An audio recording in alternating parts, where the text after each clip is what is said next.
Right, greetings everybody and welcome to another video. Today we are going to be taking a test of Ramada in unfair conditions, possibly, maybe, we'll see. How to say this nicely. So if you take a look here, I would say that actually that given the spread of characters that we have here, that no character is particularly too much benefited or unbenefited from this. There aren't many VCs activated on everyone, so I'm just going to say that this is my test of some of the better characters in the game that I have. Don't get too testy with me.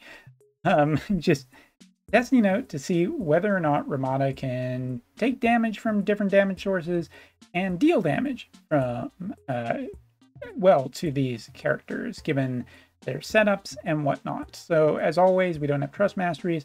Just to show you, this is what Gilgamesh looks like with not too many reincarnations, 50-ish reincarnations, fully reincarnated, fully reincarnated.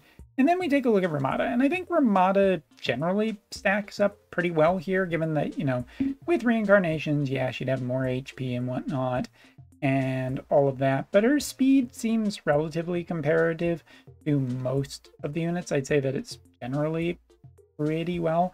If we overly wanted to push maybe a little bit fairer of a cause, let's just, you know what, use Helena here.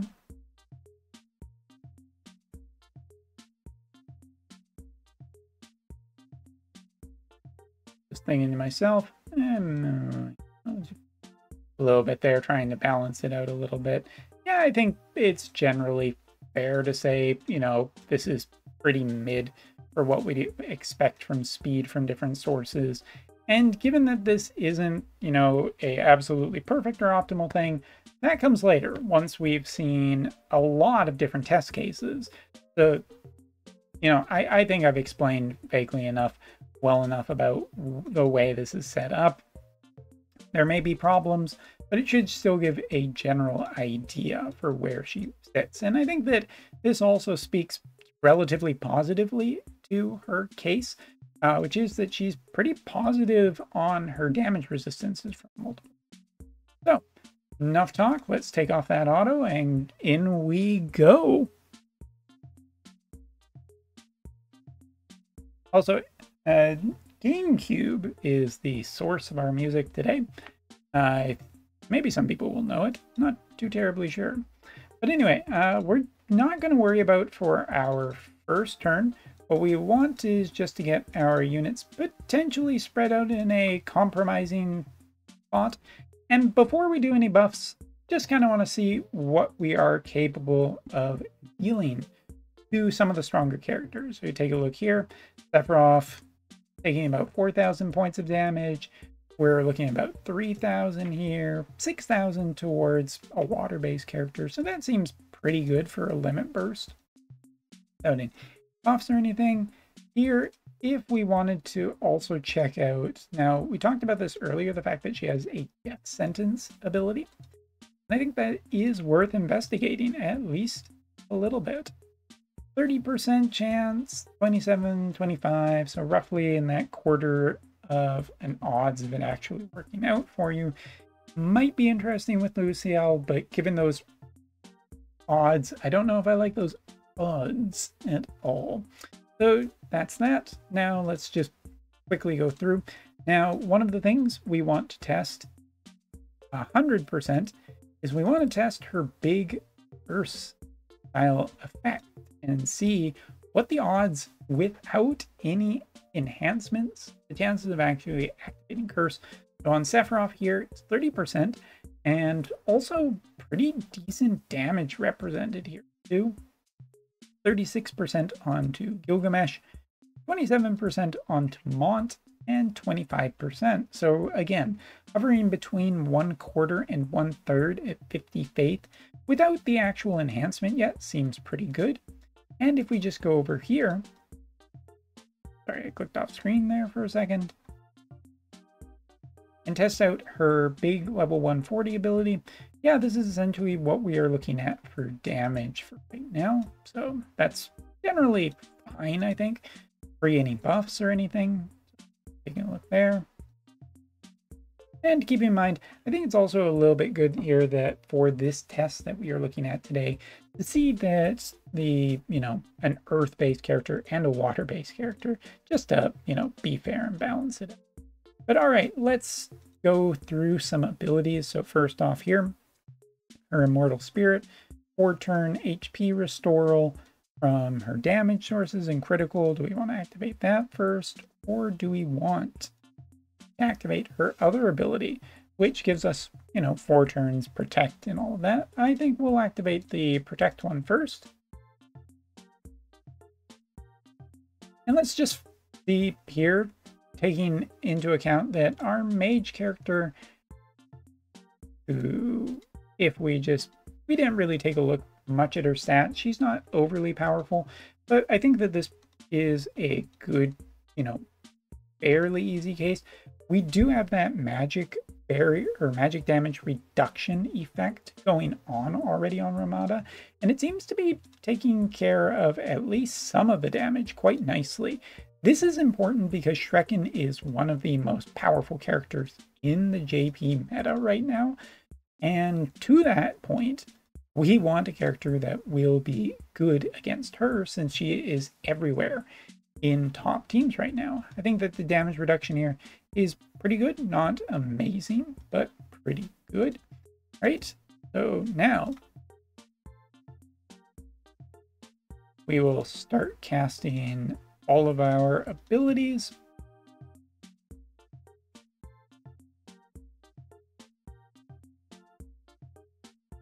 I have to remember which one Sephiroth's ability that I actually want. I want the actual... Not that one. Is it this one? I think it's this one.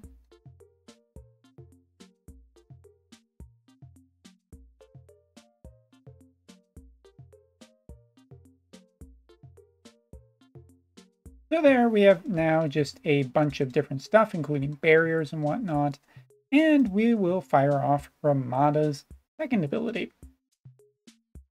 Now at this point, she should have essentially everything on her that she would be looking at to protect. So again, let's take a look at what some damage is capable of being done. Roughly 4,000, which is less than half of Ramada's HP here. Generally pretty good. Take a look at some other abilities. Single target, roughly about 3,000. 4,500 here on her big AoE. So decent enough damage. We'll throw her back over here really quickly. And start activating some of our other abilities. Go. Now here is a test case, I think, of just a much more high damage dealing character. One of the ones that would be potentially very threatening to Ramada. So taking a look here, Limit Burst of Mont, definitely very, very strong, and probably could end up getting pretty close to killing her if she was at, maybe half HP, if he has that secondary hit effect in effect. This is already dealing about 7,000 from full health, which again, we'll come back to why this is important in a little bit here. But 7,000 points of health with that follow-up hit. The follow-up hit should not be enough to actually kill her, and it definitely won't get rid of her survive fatal damage. So that is encouraging, given one of the potentially just stronger characters against her is what we are looking at right now.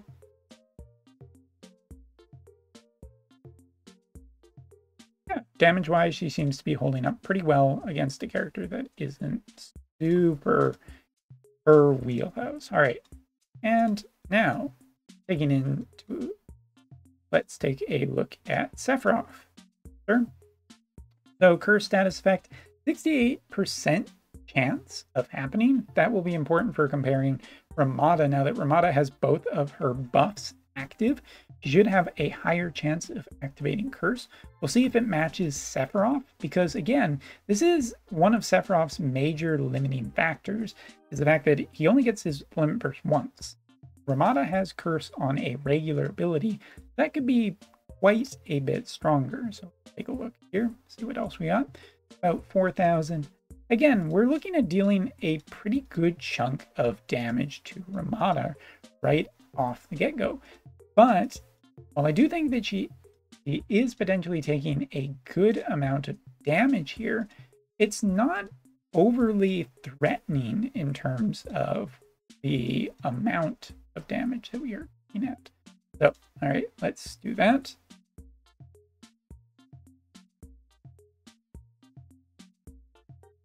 And last but certainly not least, Gilgamesh, who is definitely a powerhouse, one of the stronger characters out there, and this is a potentially really good argument for her as well.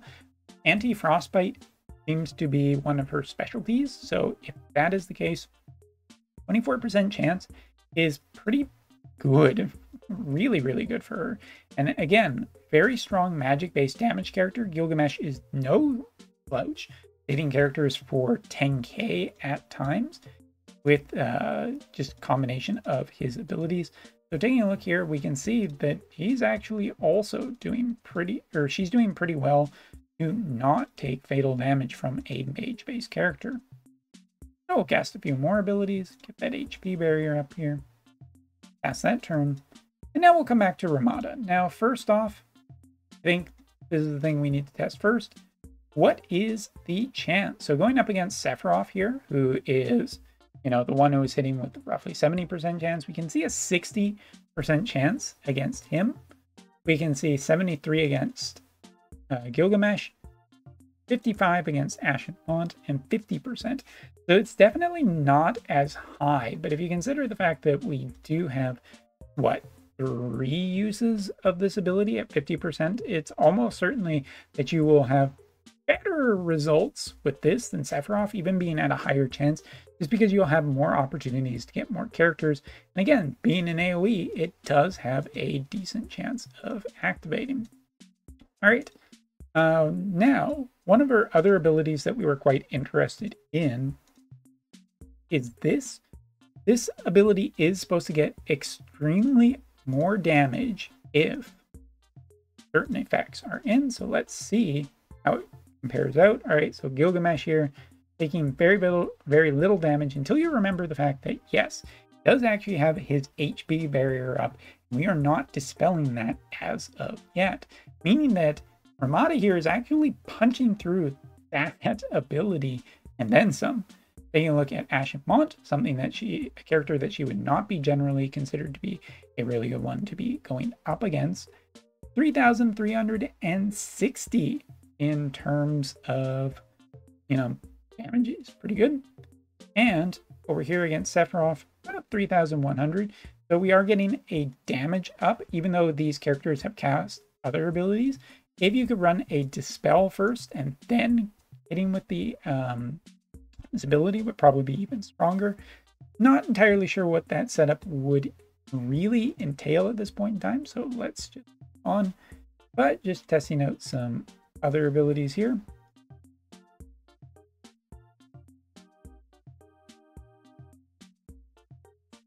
And again, remember, we do have barriers up, so if we were wanting to get rid of barriers, we would be casting the ability with Curse anyway. So this ability, as you can see, dealing quite a bit of damage here because it is effectively canceling all of these. So let's do that. See what we get. Gilgamesh ability is actually going off as well there, but still a generally pretty good case. You'll also note that over the few turns that we've actually been running her, she already has 106 AP after an ability was cast, which is pretty encouraging to say the least. All right, so now I think the thing that we want to do is we want to kind of get her a little bit damaged. So fire away, and we'll see if we can get that counter ability to activate here.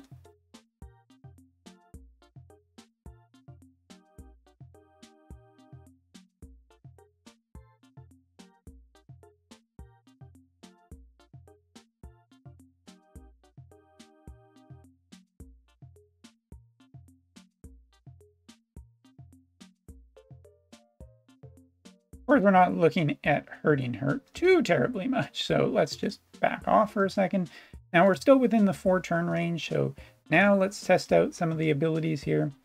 So taking a look at this limit burst here, as we can see, we're dealing quite a bit of damage, and we're also getting a bunch of HP restoral, which is something that is really important because it is one of the things that you would expect from a DPS. So yeah, her counter ability is supposed to activate off of slash or shooting. Doesn't look like we got that. Doesn't mean that we don't have one of her key attack buffs. Now, could be just, reduction of ability activation rate and whatnot, or just pure bad luck.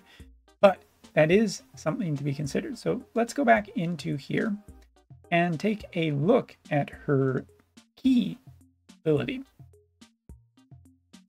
So again, another chance of countering off of this. We'll be getting an HP restore. Let's actually use the limit burst and just see what happens. We might end up killing our character, which is a good case. But we can kind of see how much. Hitting one target here looks like we are getting back not too terribly much in terms of HP. Here going up to about 10,000. So hitting a character with 3 with her limit burst seems to be generally pretty good. If we tried her big AoE ability now afterwards, here is a pretty good case for just how strong her healing can potentially be. Hitting 3 characters after some other characters have gotten in maybe some spell-based effects, some weakening effects, then getting this kind of attack off is enough for a full HP heal. So we're going to be a little bit kind so that we don't kill one of our key characters. But yeah, let's just do this.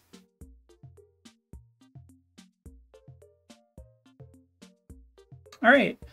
I think that generally is what we wanted to test for this, other than maybe there's one more thing we can quickly do. Is scrolling all the way back to Ramada here and activating her Trust Mastery, which does have one use. So now we have Restore on some characters that don't have Restore. We're getting about, what, 11 AP boosted per turn. That's not too terribly bad for, an extra status that. Anyway, but I'm getting tongue-tied and whatnot, so let me wrap this up. I think that Ramada does hold up pretty well for, such an unoptimized setting like this, where we are just testing her against a bunch of different characters. I think that she has a lot that support really well her DPS status of doing things such as, HP restore off of her attacks, which can potentially get an attack boost. And, again, if you are against those range-based characters, if there's any potentially strong-based range characters in the future, hit her first. Then before she gets into range to attack, she could get an attack boost, which could do a lot more and just restore the damage that was done from range anyway, making range characters essentially even worse. That's interesting enough on its own, but she does have some undispellable effects, which are just generally powerful. I think her DPS holds up quite well in comparison to other characters that are out there. The one thing for me, obviously, is just Shrekken, which is an annoying thing to keep saying, but it's true. On JP, he is kind of the top contender for just being mixed in with multiple different teams, and that's where she's really going to need to get prove her worth. I think that, from this demonstration, even against Gilgamesh, it can show that she can actually survive a fair bit of offense against her. And that does leave the door open for her to potentially heal.